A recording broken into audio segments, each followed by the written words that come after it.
Good evening, everybody. Thank you for joining me for another episode of Fresh Brewed Kentucky Politics. Hopefully the audio is a lot better this time than it was yesterday, or was on the mobile phone. That was some bad audio. Hopefully the audio is much better today.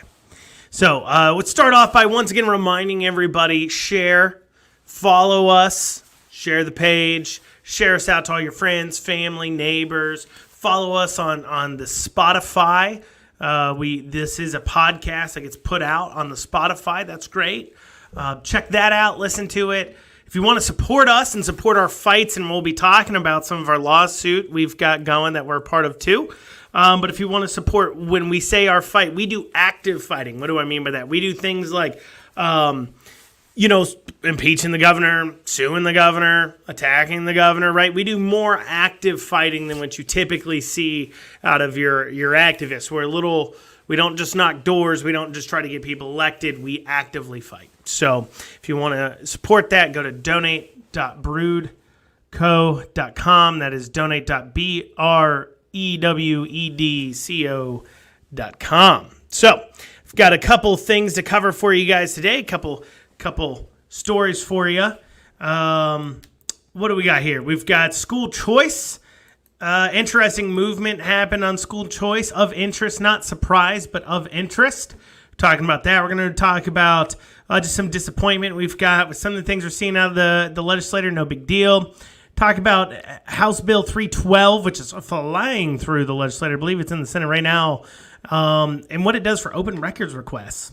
Talk about House Joint Resolution 77, which was heard by the House Committee today on state government. I watched that. I'm going to give you the rundown on what's going on there. We also have, of course, tell you guys about our suit, about our recent court filings, and talk a little bit about Chuck Schumer, talking about immigration and a little bit about Brazil, actually, funny enough. So dig right into it. Let's talk first about school choice.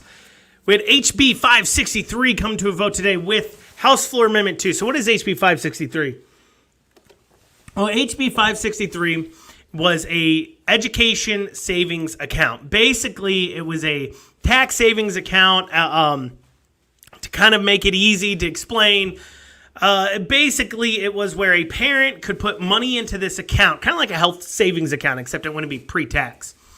But you would put money into this account, and you could spend it only on certain things, education things like tuition and school supplies, tutoring, whatever for your kids and education. And so this health savings, this education savings account was tax deductible. So if I put in, let's say $5,000, I would get $5,000 tax credit or whatever it worked out to be. I'd get a tax credit on my taxes. And the idea being is that you could basically get a deduction for the money you spend on your children. Now, House Floor Amendment 2, what that would do would be to allow these accounts. See, these accounts were only supposed to be used originally for public school situations. So for those who are unaware, I have a son in public school. I was unaware of this, that you can put your kid, if a public school is offering open enrollment, and you don't go into that district, what you can do is take your kid and send them to school at a different public school, and you have to pay to do that, though. There's like a tuition cost to pay because though they get, I guess the thing being they get the SEEK fund, but they don't get your property funds, but then your other school gets the property fund. I don't know. But anyway, so you can pay money to go to a different public school. So this health savings account, this school savings account, education savings account was originally wrote to be a tax deduction for those people doing that. Now, what Floor Amendment 2 would do, and that was put forward by Matt Lockett, actually, he represents part of Jessamine County, part of Fayette County. I believe he's about 75% Jessamine, 25% Fayette County, over on the Jessamine County side of Fayette. So, what he proposed would be that we could use this tax incentive, this education savings account, to fund private schools. So basically, if you are an adult who has a child, course, and you're paying for private school for your kid to go to maybe a school like LCA here in Lexington, Christian Academy, something like that, you could put the tuition money into this account, then pay your tuition out of the account, and then you get a tax deduction for paying the tuition. Now, the arguments would be, well, isn't that just a tax deduction for the rich? To which the response would be, I hear where you're coming from, but at the same time, let's still remember that is one student that the public schools still get money for, because they're still getting money from your property tax. They still get money from the general fund, but that is money that the school doesn't have to spend. So if anything, moving as kids go to private schools right now, what that does is sorry about that. Anyways, what that does is kids go to private schools, is that puts more money in that public school they would have normally went to. So what this would do is essentially give them a way to get some sort of tax break for the fact that they're not spending tax dollars that would normally be allocated for their child to use for their education. Instead, they're able to use it for the private education. And that was in House Floor Amendment 2. That wasn't even fully school choice. That wasn't even saying that the dollars follow the kid that you normally see with school choice. And so for people who don't know school choice is this idea that you can use tax dollars to pay for private schools. Now, the schools actually work better, and it's actually cheaper. So from a fiscally conservative standpoint, take for example, go back to LCA. It does a better job than public schools, you would argue, though, but it's got private, whatever. It doesn't matter. Here's what's important. It only costs them right around $11,500 per student for tuition at LCA. That same kid going to Fayette County schools, Fayette County schools spent $17,000 on that same student, $16,000 on that same student this year for public schools. Now, a big part of the reason why is because LCA and these other private schools, they don't have the bloat. They don't have that government bloat, that government overhead. The principal of the school, the CEO of the school, the director of the school, whatever you want to call it, it doubles, right? You don't have hundreds of employees that then report to a central office. For example, to teach 44,000 students, they have 6,000 teachers to teach 44,000 or 6,000 staff. That doesn't even include the private staff that you see in public schools, like the cafeteria workers a lot of times work for a private company. Sometimes janitorial people work for a different company. But those are the bus drivers, everything else. You don't have to provide those services necessarily, and that makes it cheaper. And so, obviously, reason why you see a lot of times with these, what they're called charter schools, which are public, private schools that get public funds, what you see a lot of times with them doing better as a school is because they're not hampered by the same things public schools are hampered by. Once again, you got that government bloat that rises up costs of education that doesn't need to be there when the government touches anything. But also as well, you can fire teachers, and that does create some better situations, because at the end of the day, sometimes there's a such thing as bad teachers, and sometimes, just like any other profession, they need to be fired, and you don't typically see that. So you get that out of charter schools, but also charter schools, because they're not hampered by the unions, can also pay better teachers, good teachers who are good teachers, more money, and so they don't have the overhead, they don't have the bloat, they got more buy-in. It's just the reason why they work is I just went through a litany of reasons why they work, and there's a debate there about school choice, and I don't feel like having it. But there are people, and big surprise, the people that don't want you to have choice, freedom of choice, a lot of those people sat on the impeachment committee, as we saw. Regina Huff voted no on this. Ed Massey, big surprise, that terrible person, voted no on this. Kim King voted no on this. And all this would do would be to allow a parent, if they're paying for their kids' private schooling, to get a tax income break, basically to get a little bit of the taxes refunded that the schools now get to keep that they normally would be paying out on the student. And they are so beholden to the teachers' unions. They're so worried about the teachers' unions and everything else that they wouldn't even allow you to spend your own money on your own kids how you wanted to and get a little bit of a tax break for it, because, that would just be wrong. And I don't see, looking at House Floor Amendment 2 and the education savings account, I don't see how you don't vote for that. I just don't see. If you want to sit there and say you're a conservative and you're not willing to give a little bit of a refund to a parent that isn't even using the public schools that funds are being allocated for their kid to, right? If they just sent their kid to public schools, once again, that money would be out. If you're not for that, you're not fiscally conservative. That's a basic idea. They're paying for a service themselves that normally the taxpayer would have to pay for. Give them a little bit of a break. I don't know. I digress on that, but I think school choice, there's a greater debate there. But to be so afraid of school choice, you're not even willing to let people get a little bit of a tax break for the money they spend on their own kids' education. It's quite frankly ridiculous. Now, last I checked, there's still some health stuff going around as far as that goes. I am trying to figure out what's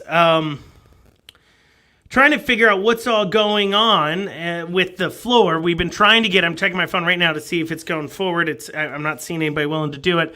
We're trying to get HB360 sent to the floor, but, of course, the legislator's not going to actually do something to make, they're not going to actually do anything to make that possible, of course, on HB 360. That's probably not going to make it to a floor vote, which means it probably won't pass because, of course, it won't be veto-proof. But they can still pass SB 8, which is no mandatory vaccines. I actually dropped a T-shirt about that. Once again, while the current COVID vaccine, because it's not FDA approved, cannot be mandated, but once it does reach FDA approval, there are definitely some of those safeguards that come off on vaccine mandates. And listen, you shouldn't force anybody to put anything into their body that they don't want in their body, that they didn't agree to. For you people who want to try to relate that to abortion, you agreed to that child being in your body when you agreed to get with that individual that put that child in your body. So anyways, let's see, House Bill 312 flying through. That's an open records request that deals with open records request, for those who don't know, is where you can ask your government for all records pertaining to a certain subject and they give it to you. It started out really, really bad. It started out really bad and really hampering. In fact, open records request that even we've used and pulled while we're in suits here that we fight in wouldn't be allowed, and that's an important process we need as we are fighting and pushing back on the government. Well, they took out some of that stuff, but they left in this really weird thing where essentially the legislative branch would be exempt from any open records requests. Essentially, you'd be able to request from the open records for open records. If then the legislator's saying, no, we don't want to give it to you, you can ask for a review of that, but the people who review it are the legislators. So it ends up being a sort of a kangaroo court where the person who you're trying to get the information from is the one that ends up getting to decide whether or not you get the information. Kind of messed up, but apparently that's real important. They can't pass HB 360, which would protect businesses' licenses from the governor being torn apart, but they can bother to find time to protect themselves from open records requests. That shows you where their priorities are. We've got House Joint Resolution 77. That had a hearing today inside the State Government Committee in the House. And basically what this started off as a shell bill. And as I said, I knew it would be used to bargain, but apparently the governor didn't play along. But basically it would but it would put a rubber stamp of approval on the governor's executive orders, his mandates. And House Joint Resolution 77, when this was first filed, just put a rubber stamp on all of them. They came in with their committee sub last night and subbed in and put in the list of the executive orders they'd continue. Now, their defense for doing this at the time where they did it is, hey, there's some executive orders that are good, some that maybe need to continue. Some examples that they gave is, in this bill that they put in there, is like being able to have an expired license because the licensing office has been closed to in-person, which, one would say just open up. Like, is it weird to anybody else that government offices get to be the last thing to return? Like, everybody else is returned. There's tons of employers that are back in the office and they're working, but yet government offices can't seem to find the time to return. But anyway, and there's some good ones in there. There's some that, are kind of, I personally have some issues with. One was about price gouging, which is weird. It kind of plays with the market. And also, too, I think, in an emergency, in a resources or tight situation, I feel like anti-price gouging laws and rules can sometimes do more harm than good. The point of them is to make sure that people don't get end up paying a lot of money for the necessities they have just because there's an emergency situation. I understand that. I get that. I agree with that. However, at the same time, you are playing with the market, and what is the right price to not have people per se not being able to afford normal items they would be, but more so to control on a person's overbuying, right? So for an example, if with price gouging protections, a person can go on down to the store and buy maybe toilet paper every other day, and the basic rules saying, hey, one set of toilet paper per person doesn't work anymore because I come in every day and I get a set and I end up hoarding it because I think I need to, because we are naturally selfish people. We see that, of course, with the mask mandates and everything else. These are selfish people that want to be able to leave their house, so you have to do something for them. But anyways, and so people are selfish, and so they buy up a bunch of toilet paper. But yet if we had taken off price gouging rules and allowed the price to get a little bit higher, that maybe would have calmed people down to ensure the individuals that aren't out there being selfish, that buy toilet paper just when they need it, would make sure they had toilet paper and would maybe slow down some of those behaviors. But that's just price gouging is in there. And there's some other things in there. Nothing that is world-ending. I personally would prefer you to not to put anything in place at all as far as a House Joint Resolution goes. I personally prefer that just because I would rather none of this goes on. I would rather we say after a year that there's not a whole lot of emergencies. However, I understand declaring a state of emergency gives you access to certain resources, like federal resources, like we're seeing with flooding, and I understand that. But at the same time, one would say at this point it's been a year. Figure it out on your own. But whatever. And I'm not trying to. That's a whole nother debate. But watching this is so telling. And if you've never watched a committee hearing, I encourage you to do so. There's a whole lot of brown-nosing that goes on. There's a whole lot of butt-kissing that goes on. Surprise, surprise, Nemus is on the committee. Old chair of the failed impeachment committee, Nemus, sitting there, kissing butt, laughing up with some people while also sitting there, making sure he plants a big wet one right on there on the cheek for him. And it's kind of gross to watch. But one of the things he said was he came into this session. This is Nemus. He came into this session worried that the government by the legislators would overreact, that they would go too far, and how he's so proud of how measured they have been. Nemus, you haven't accomplished anything. You can say the courts are hamstring, they're tying us up and yada, yada, yada, and I hear you. But at the end of the day, we didn't elect you to try, we elected you to do. You had opportunities to solve this. You had impeachment in front of you. You failed. You have the ability to pass HB 360. You failed. You have the ability to do a lot more. You failed. And instead you're sitting there patting yourself on the back for how measured of a response you guys have had. It's quite frankly, it's kind of ridiculous to watch it happen. But of course, that's what they sit there doing, saying, hey, we've been real measured in our response. And it's just kind of gross to watch. And so they sat there kissing their butts, patting each other on the back, saying, wow, what a great job everybody's doing. And then admitted that the entire bill that was a shelf bill, a holding bill, was literally to go ahead and negotiate with the governor. And that's what I knew it would be for. If you guys remember, several weeks ago when I first brought this up, I said this will be a resolution, and resolution's different than a bill. It's more temporary. Anyways, this resolution here would be used to negotiate away our freedoms, and they tried to, but the governor didn't respond to it, or he responded with taking away, I don't know. He just didn't respond the right way. That's all they said. But it's just proof positive, exactly what I was saying. It was nothing more than a tactic to negotiate away our freedoms. And, of course, that's what it was used for. I'm not saying it's the end-all, be-all, not terrible things. There's several things in there I don't like. Personally, like I said, I don't like doing anything to say we are currently in emergency. But, Nemus himself in the meeting said he believes we're currently in an emergency. And I just, quite frankly, disagree. I just don't know of an emergency that lasts a year and gets down to this point. But, if for governmental reasons they need to declare an emergency so they can get access to funding, or as Nima said, if we need to put National Guard at vaccination sites, which is a scary thought to say the least, that we would need to put National Guard involved with vaccination. But of course, that was one of the first scenarios Jason Nemes came up with, because he's a totalitarian and believes government is a problem solver, not just a necessary evil. So, there you go, House Joint Resolution 77.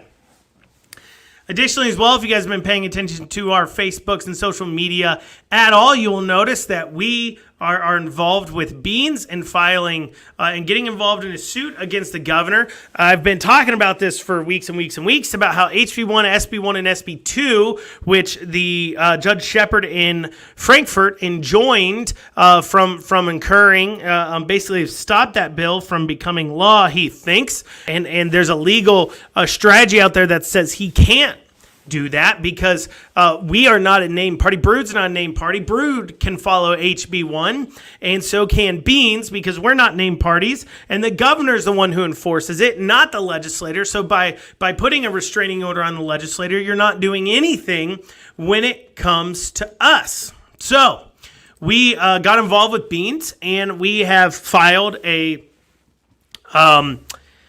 We've got involved with them. And we filed and joining onto and becoming a intervening party onto the a Speedway case from Northern Kentucky. And the reason why this maybe has a little more legs than you're going to see at the Goodwood lawsuit. The concern with the Goodwood lawsuit is it's filed there in Clark County. That judge is a little bit of a squish. Judges don't typically like to rock the boat too much, and so the governor has asked that the case be moved over to Franklin Court in front of Judge Shepard, which once again, of course, it will be put on hold by the very partisan hack Judge Shepard. But however, if we do something up in Northern Kentucky in front of the Judge Bergman there, Bergerman there, who has been known to whack the governor a few times, and getting on that case, we've got a little more standing. It's already in that district court, so it gets held there. And I think that is a better way to go about it. And of course, opening up as many fronts for him to fight on as possible is a fantastic move, I think, as well. And I got to thank, Chris Weiss for being the attorney on that one. He's a very great legal mind. And anybody who thinks that when it comes to governmental law, civil law, dealing with the government and the law surrounding that thinks it's black and white, is quite frankly, you're a legal neophyte. That is not what it is. We wouldn't need to, quote unquote, judge shop, if you want to call it that. If it wouldn't matter which judge it was in front of. And what I mean by judge shopping, so if you look at, for an example, there's a bill in I don't know if it passed or not, in the legislators that was to be able to move cases out of Franklin County Court. And so what they mean by that is they're judges, you can judge shop. So sometimes you want to bring a case in a certain county because this county of judges sucks. And we've seen that time and time again. And so to sit there and say that law is blind or whatever, it's just not true, especially when you're dealing with this type of civil law. It's a lot about opinions, and you recognize that when it comes to your Supreme Court. That's why it's elected. That's why the Supreme Court positions at the federal level are an appointed position, but involved, and people care so much about who it is and the short list and everything else, because it is so much about judges' opinions at the end of the day. And we pay more attention to the judges you elect, because they can definitely be an enforcer or a great enemy to liberty. So that's our suit going on Tuesday morning next week is the hearing to see if we can get onto the case. It might come to a point where me and Richard over there from Beans end up giving maybe some live testimony. So we'll see how that goes. April 17th next month, we'll be having our Liberty Luncheon. This will be for anybody interested in learning what we're doing over the next year. We're going to be doing these every month, and they are going to be meetings to talk about how we're going to go about attacking this establishment, this anti-liberty, these rhinos, these people who don't care, don't represent their people, how we're going to get them out, who are our biggest targets, coordinating, processing, finding candidates. That will be what these Liberty Luncheons are all about. I encourage you to come to the first one, April 17th. You'll be seeing it, of course, on our Facebook and Eventbrite and Twitter and all that, but we'd love to have you guys out there. Once again, this Saturday, 7:30 a.m., we're meeting in Eastern Kentucky. We're meeting at Brood to go to Eastern Kentucky. Constitutional Kentucky has several pallets of water and other supplies they need brought down there. We're going to be bringing those down there for them since we'll be headed down there, and we'll be pulling them on the trailer there, but also we'll be going down there to help dig out and help with flood relief and put labor on the ground. If you want to join us for that, that's Saturday, this Saturday, 7:30 a.m. Now national news. I just real blurb. I was reading last night about Brazil. Brazil's getting hit with this P1 COVID variant, and it's a variant that is of course more infectious, but also somehow, some way, it is 6 times more likely to reinfect and possibly even affect people who've had the vaccine. So once again, that is just your daily dose of fear, I guess, for you. But one of the most interesting things about the article is the amount of flack the Brazilian president is getting for refusing to close and lock down. In fact, the Brazilian president is saying, hey, here's the deal. Those people who are at risk, you're at risk, stay home. We can't afford to close our economy. We literally can't afford to do it. We got to stay open. All those people who are worried about it, he actually said this, are wussies and need to... Which is, hey, there you go, buddy. They're wussies, and they need to get out. They need to work. Wear your mask, social distance, wash your hands, but get out, work, go about your lives. Those over 55, stay home, be careful, watch yourself. And, of course, people are left to their own decisions, and they just can't have that. So, of course, it's all doom and gloom in the article I was reading, all doom and gloom, talking about how the ICU, some of them are over 80% full. And, I don't know about you guys, but hospitals don't make money off empty beds. It is important for them. They don't typically run a lot of extra beds. But, they're really doing they're really spinning this up, getting real excited about it. And Brazil's just like, listen, guys, we're going to do what we're going to do. And, I appreciate that. And he's under fire a little bit for that. And, I don't know enough about Brazilian politics, know if he's a good guy or a bad guy. So I'm not going to say, I super support the guy. But I understand the idea. And it's real easy to sit there and say, hey, you just need to close up and save lives. But he's making that hard decision to say, hey, listen, we can't afford to. Those at risk need to stay home. I can't come out with a blanket mandate. If you're at risk, stay home. It is on you. And I can definitely preach that. It's weird to see Brazil maybe having a little more freedoms than America, where we have supposedly this fantastic constitution we don't seem to be super forcing. But, hey, we're going to make some changes here, right, guys? That's what that April 17th Liberty Luncheon's about. Now, also as well, we've got Chuck Schumer on The View making some statements. Old Chuck Schumer, that wrinkly, white-haired guy, telling us his world's life wisdom, and he was asked why he isn't giving Biden the same amount of flack he was giving Trump on immigration. And what he said was, Biden inherited a huge mess on immigration, and it's not going to be cleaned up in a month. I guess it depends on what you define a huge mess on immigration of. And what I mean by that is let me tell you here. Fiscal year 2014, there's 479,371 southern border migration. Fiscal year 2015, there's 331,333. Fiscal year 2016, right? And so, Trump's coming into office, right? 408,870. Fiscal year 2017, 303,916. Fiscal year 2018, 396,579. Now, in fiscal year 2019, that's where we're dealing a lot with an immigration crisis. Remember, he said it's a state of emergency. They all said it's not a state of emergency. Doubled our southern border migrations that year. 851,508, doubled the prior year, but then going into fiscal year 2020, back down 400,651. You're entitled to your own opinions, but you're not entitled to your own facts. Quite frankly, Biden is not walking into any more of an immigration mess than Trump walked into. And that statement shows an extreme amount of partisanship. And I would almost respect him better if he just came out and said, listen, he's my guy. He's my guy. Biden's my guy. I'm a partisan hack. I don't call them as I sees them. I'm not going to come down on Biden for immigration because it doesn't serve me. Let's come down on Trump because it serves me. It fundraises. It helps my side out. It's not my guy. I attack him. But I'm going to protect my guy. Even if he doesn't know where he is, I'll let him know where he is. And I'll protect my guy, and I'll say, man, he's walking into a mess. And what's the mess he's walking into? Well, the mess he isn't walking into isn't border crossings. Quite clearly, historically speaking, he's walking into the same situation Trump walked into. That's a fact.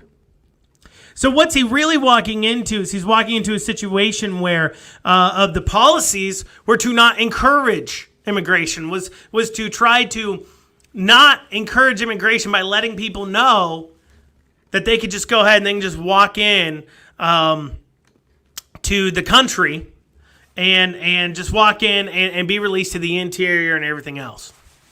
And instead, they got to do something different. But what they don't want to tell you is immigration, as far as how Trump's been handling it, has pretty much been the same since the Flores settlement. And unless they're going to just literally release them into society, which they have done that to a degree, they have to do the same thing Trump was doing. And they catch themselves in a stickier situation because they've been attacking him so much on it. And so that's why you're seeing this weird double standard on immigration as far as it goes. Not weird, it's expected. And quite frankly, you know, personally, my personal views on immigration for anybody who cares, if you care what I think, I want it to be extremely easy to come into this country. What do I mean? I want it to be extremely easy and quick. You come in, background check, we give you a tax paying number so that way you can come in, work, get a job, pay your taxes. And also that way, too, you're playing by the same rules all of us are playing. You're just competing on the labor market. But yet we're getting taxes. You're not judged on society. I think a good policy, I think Mexico has a policy that says, and I think Canada does too, that says if you are in your first 10 years of living in a country, if you're an immigrant and you need any governmental assistance at all, you're deported. I think something like that too as well. Basically, I don't care if you come into America. I just care if you come into America and you're going to add to the problem rather than help the problem. If you're coming in to help the problem, to contribute, to be an amazing American individual, open arms. I want to make it easy for you to get in. I want to make it easy for you to contribute to society. I want to make it very easy for you to become an American and enjoy in the American dream. However, I don't want you to come in and not pay taxes, and I don't want you to come in and pull down our own society. We're not even paving our roads. Listen, Kentucky's got to up its gas tax to pay the roads, right? We can't even take care of our infrastructure. We don't need to be bringing in more of a problem. So if you're not going to be a problem, what I mean by that is, and once again, to quote James Madison, I struggle to find the line of the Constitution that allows you to spend your constituents' money for benevolent reasons, for charitable reasons. There isn't one. The government doesn't get to decide to spend our money on charitable reasons. And so if you want to come in, you want to work, you want to pay your taxes, everything else, more power to you, let's welcome them in. The labor market will naturally work out, how many people should come in because they're coming in because they have jobs. And if they don't have jobs, they don't have jobs. Like I said, it's a bigger discussion. If you care about my views on immigration, there you go. But I definitely don't think, though. I think the laws are the laws, and they need to be enforced. They need to be followed. And if we want to change our immigration process, that needs to be done legally, not through administratively, through the executive branch, however. And so when he says that, hey, he's walking into a bigger mess, it's just not factually true. That is some partisan, once again, some partisan hackery we're seeing there for sure. And I definitely think we need to be holding them to the standard. We need to calls them out when we see them doing these kinds of things, when we see them holding a double standard, obviously. Chuck Schumer, I'm to tell you, Biden's walking into the same exact immigration system every single president basically does. The difference is that he's doing the same things every president does. The difference is that you attack the last guy for doing those things because, I don't know, you just didn't think it through, right? Because, of course, there isn't a solution where he doesn't do those things. So, there you go. That's today's show. Once again, guys, come on out, support us. Come out to the coffee shop, get a cup of coffee. Go online, broodco.com. If you want to support our court battles, once again, get the impeachment cost. We also have this new filing we did today to get rid of the mandates, the mask mandates included in that. Getting rid of the mask mandate for you guys. Those are all court filings we actively filed today. You can go ahead and donate to donate.broodco.com, BREWEDCO.com. You can also buy from shop.broodco.com or just broodco.com. Come on by Brood, check us out, and we'd love to see you. Thank you guys so much. Don't forget to share and check us out on Spotify, YouTube, everything else.